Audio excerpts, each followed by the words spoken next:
Welcome to another episode of the Miami Real Estate Show.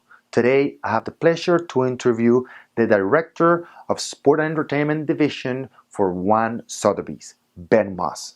Ben is a top producer with over $112 million in current listings. During the interview, we learn how Ben has broken into the luxury market and the entertainment and sports industry, working with those high earners, entertainers, and athletes. What does it take to really break into that luxury market? He talks about three very important things. Number one, having a system in your business, not only to grow, but automate your practice. He talks about the importance of having a business plan where you not only have the business plan, but you can also execute and review it in a consistent basis. And finally, among the many things we learn from Ben, he talks about having a referral network, key to the success in his business. The insights you're about to hear from Ben are just amazing. A very short but very dense interview that you can miss. Without further ado, I leave you with the Director of the Sport and Entertainment Division for Sotheby's and top producer, Ben Moss. Make it a very productive day. Take care, guys. This week's featured properties are a custom-designed place in Lazy Bee Ranch, located at 5510 Southwest 70 Avenue, Davie, Florida. This residence features 5-bedroom, 4.5-bathroom, huge open floor plan, and a resort-like pool with expansive summer kitchen, indoor-outdoor fireplaces. The main residence sets on a pond and includes top finishes like Blue Louis, Blue Macauba, and Royal Oyster marbles. Full Crestron Lutron AV system with 20 cameras and a separate structure for 12-car garage with 1,800 square feet, barn with 3 stalls and guest groomers quarters, and a luxurious lifestyle, security, and tranquility of nature residency. The resort, located at 9405 Old Cutler Lane, Coral Gables, Florida, is part of an exclusive community called Journey's End. Expansive master suite with sitting room and private balcony overlooks manicured grounds, pool, 10-person spa, babbling brook, and koi pond. The 7-bedroom, 7.5 bathrooms house, 28 foot, has a slip for a 40-foot boat, media room, sunroom, 2 wet bars, lounge, open kitchen, billiards room, family room, elevator, and private lawn bordered by a tropical canal leading to Biscayne Bay. For more information, contact top producer Ben Moss at 305-793-4783.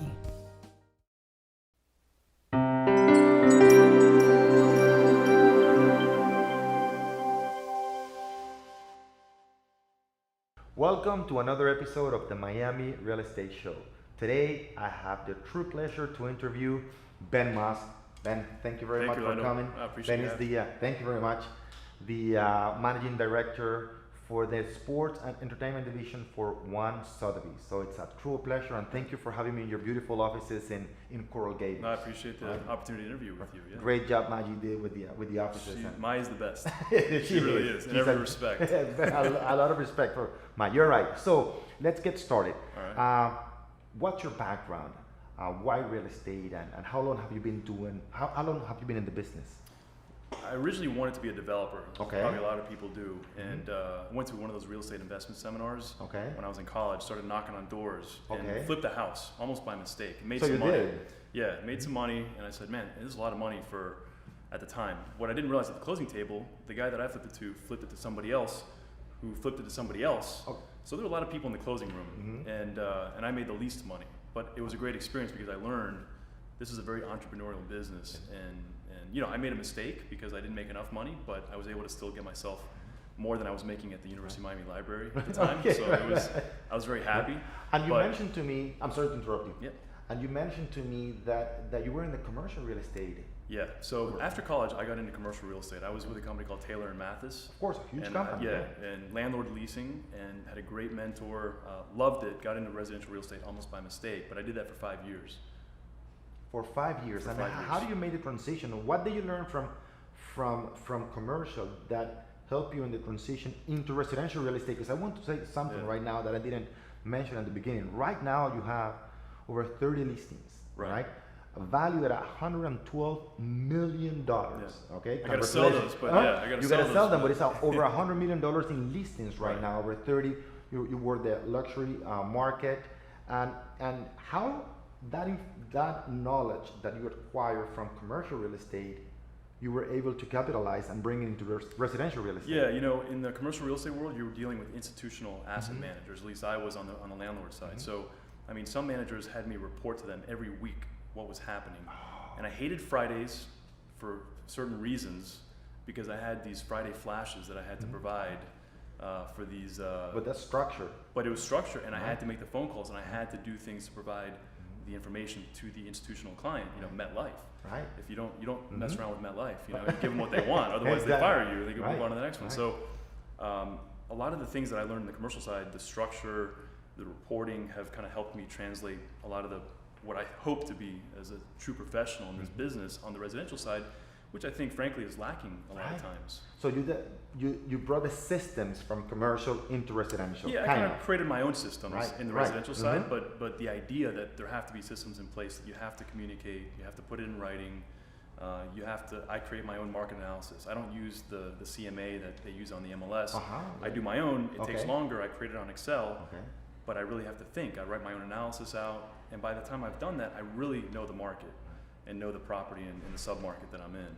Now, off camera, you were mentioning something extremely important, and I asked you, how do a person like you or anybody else tap into that luxury market, working with athletes, with entertainment figures, business, multi-million-dollar companies, clients of yours own, and you talk about investing money and time and also working with rentals. Can you tell me a little bit about how do you get into that luxury market and get to work with those very high net worth individuals? Well, that's a good question. I believe you have to have a niche. You have to kind of have a plan and know what you're doing. So I have two niches. One is the luxury residential market, because I feel like my marketing plan and my skill set is well developed for that.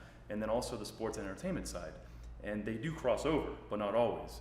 So on the sports entertainment side, I was telling you off camera, I do a ton of rentals. People have no idea. People have no idea how many rentals I do, and my team does, because that's what helps build the relationships. You can't just cherry pick, especially when you're dealing with business managers and people that are controlling some of these people. And they're young. A lot of them are young athletes. They're very hard to deal with. So a lot of times, a little bit of ego. A little bit of ego. They don't know. There's no accountability. They don't show up on time for showings. They don't. The whole gamut. I mean, you can understand. And so, but there's a great crossover, and then as you develop those relationships, as long as some of them are loyal to you, then it pays off, because a lot of them will sign their second, third contracts. Then they'll buy the big house they've saved up. And what I like to do is help them all around the country. So I don't just help them here in South Florida, but I help them with their off-season rental in Arizona. I help their mom buy a house or build a house in Mobile, Alabama. They want to build a house in Charlotte, North Carolina. I've got my team and my structure with brokers and builders all around the country, and I can advise them. And so I get a true passion out of advising them to help make the right long-term decisions so that they don't end up broke. Do you finance a deal over 5 years or over 30 years? Well, what's your contract? Do you have a 5-year contract? Very interesting. Interest only. There's a lot of things that go into it. How far away from the facility? In the luxury market, I've been blessed that my sphere of influence, the people that I associate with for the most part, are people that own businesses that that are buying luxury property. But I also make it a point to always network and always not network in the cheesy sense of the word, but just be out, be social. I like relationships. I like dealing with people. So it's just something that comes naturally. You mentioned two very important things. Number one, you have a team that helps you through the process, okay? And they're awesome. Through building the relationship. And number two, you mentioned off camera that if you have to go to another city and meet and have dinner with a business manager, can you elaborate on that? You do that. You make that monetary investment to build that relationship, network that you make. Yeah, especially in the sports side, those people are busy, and sometimes you kind of have to go to them. Exactly. So one example is I went to Nashville, Tennessee, not too long ago. I flew there, stayed in the hotel, only to take out a sports agent to dinner, because he's somebody that sends me a lot of business, and that it was my way of thanking him and having that personal connection. He can look in my eyes and know that I'm the real deal. I'm not a shyster. I'm going to continue building that relationship with him. He can call me for a rental for his client, for a 3-month rental or a $10 million sale. And he knows that I'm going to treat the client the same way. So so you have to get out. And I always have, whenever I travel, it's kind of a challenge. I mean, I want to have fun, but I want to do business, and good things happen. It's amazing I think you just put it out there and good things happen, but it's strategic. I'm not just showing up. And very important for the agents that are listening to the interview or watching the interview right now, you said you want to have fun, but also if you have the opportunity to do business, you take advantage of that opportunity. You mentioned off camera one of the cases when you went skiing, right? Yeah. And then somebody so I went to Park City earlier this year. Okay. On a Friday, I had a meeting at Friday at like 4:00. After the meeting, I went right to the ski place, got my skis for the next day. Okay. Was out there on the mountain, skied until 4. It was the NFL playoffs were on, so I went to the bar by my hotel, watched 2 NFL games, got up the next morning and went home. Okay. And it was great because I just got a call last night, actually, as I was mentioning to you off camera. One of those properties is now under contract. Okay. And so, that was a successful trip because I got 3 listings there. 3 listings. Yeah, right? 3 listings. That's some of my notes here, that it provides you with supplemental. Yeah, good supplemental income. Those referral networks that you're building right now. Exactly. I think one of the best decisions that I've ever made was to really network with other realtors. And realtors They're not your competition. They're not competition. Very good. I think there are, you always have to watch your back in life. Right.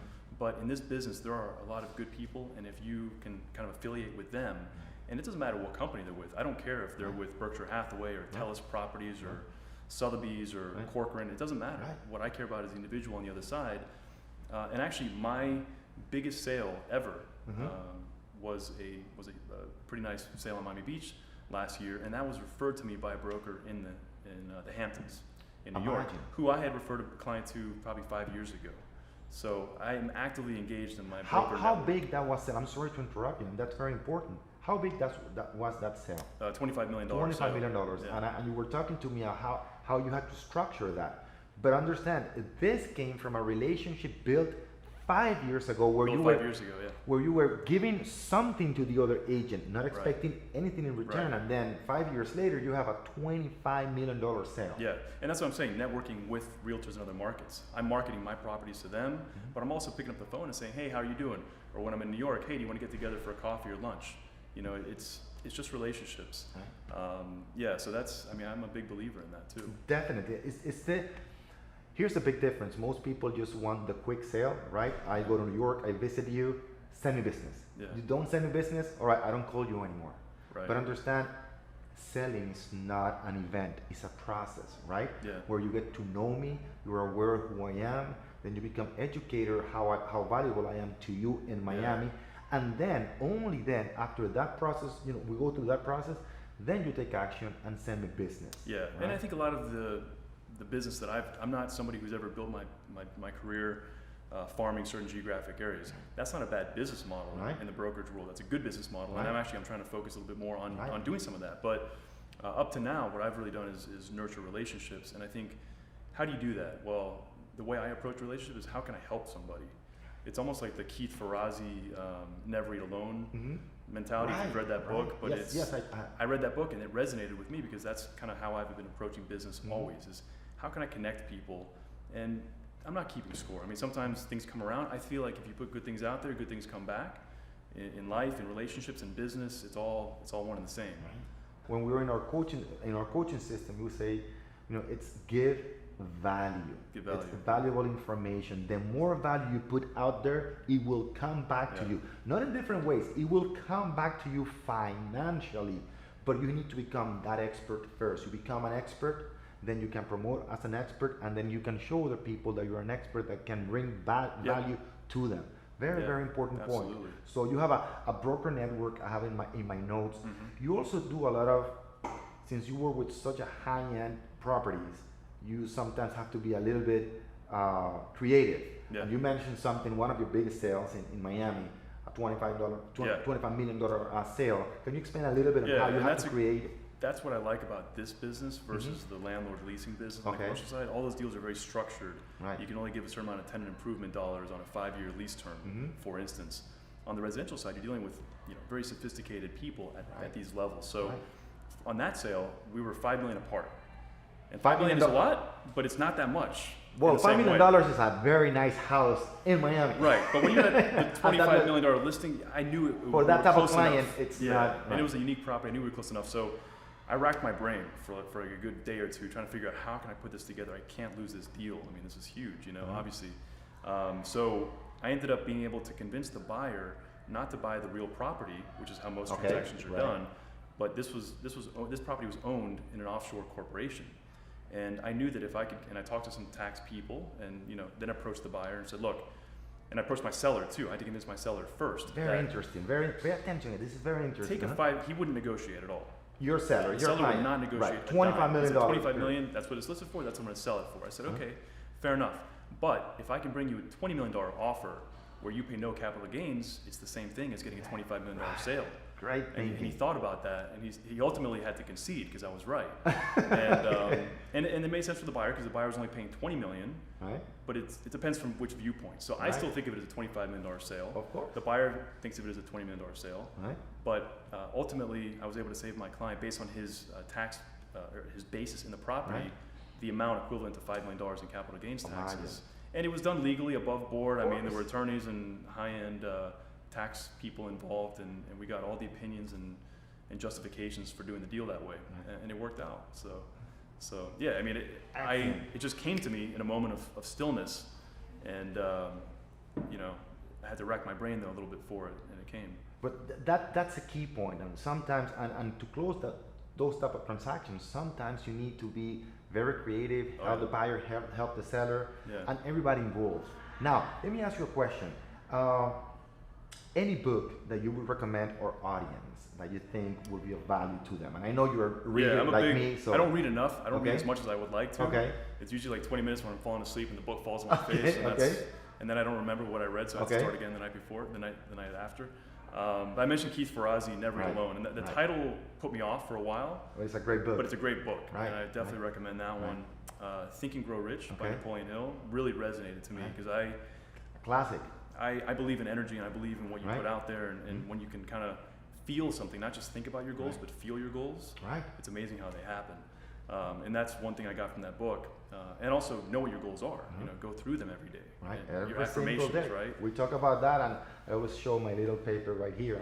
You've got them written down? Every single day, and it's just so amazing. And here it is, every single day in coaching, which you teach everybody. This is not scripted, by the way. It's not. Oh, look. No, I'm saying, but like our exchange right here, like I didn't know you were your goals. 619. And it teaches, it trains your brain to look to tell your brain what to look for. It's just reality. So that's another book. Obviously, Millionaire Real Estate Agent by Gary Keller. Yes. I only read it a couple years ago. I wish somebody had told me to read that 10 years ago when I was first getting started. What about agents? What do you think are the characteristics that makes a very, very good real estate agent? Well, I think there's a lot of things because we have to juggle a lot of different skill sets, which is what I really love. But I think the most important thing is you have to figure out why are you in this business. You got to love it. You got to have a passion because the why. Yeah, if you don't figure out the why and why you're doing it, and if it's money, then there's money in everything. Right. So it's not about the money. I think it's about the passion. And so once you've kind of figured that part out, then I think obviously you have to be organized because you have to market properties, you have to bring in business.